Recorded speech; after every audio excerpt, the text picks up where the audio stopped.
The story begins with a group of friends gathered around a campfire, exchanging ghost stories deep in the woods. As the night wears on, one of them suggests sharing a tale that, according to legend, no one has been able to hear in full because of its terrifying effect. The challenge? Tell the entire story without anyone leaving or covering their ears. The storyteller starts recounting the tale of a cursed radio program from the 1960s. Every person who dared to listen to the entire broadcast experienced something horrifying first, a sense of paranoia, then eerie noises from within their homes, and finally, the presence of an unseen figure standing in their room, whispering their name. That as the story unfolds, one by one, the friends begin to feel uncomfortable. The crackling of the fire sounds almost like the static from the cursed broadcast, and the rustling leaves mimic the whispering voices described in the tale. Then, the storyteller pauses and grins menacingly, looking directly at the others. "This isn't just a story," he says. "This is the warning." The air grows colder, and suddenly, the sound of static fills the air, but there's no radio in sight. The friends glance nervously at each other, unsure if it's just part of the act or if something truly strange is happening. The static grows louder, buzzing in their ears like a swarm of invisible insects. One of them, Jessica, reaches for her phone to check for a signal, but the screen flickers and goes black.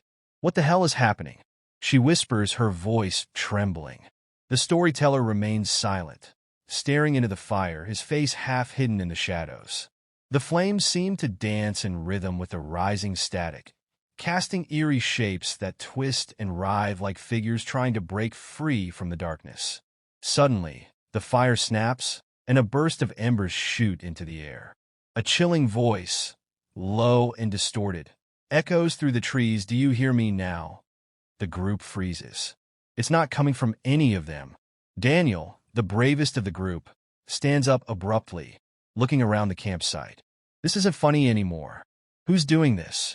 he demands, his voice shaking. No one answers.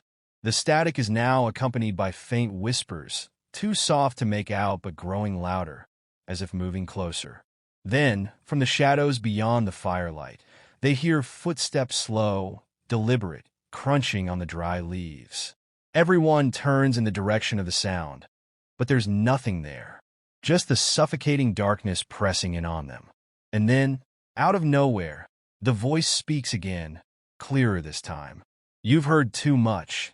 The friends scramble to their feet, their instincts telling them to run. But before they can move, the storyteller speaks in a voice that is no longer his own. "It's too late now. It's coming for you." The whispers grow into a cacophony of voices, all saying the same thing: it's coming. Without warning, the fire extinguishes itself, plunging them into pitch-black darkness. Panic sets in as they fumble for their flashlights and phones, but none of the lights work. In the silence that follows, they hear breathing raspy, shallow, and much too close. Something is standing with them in the dark.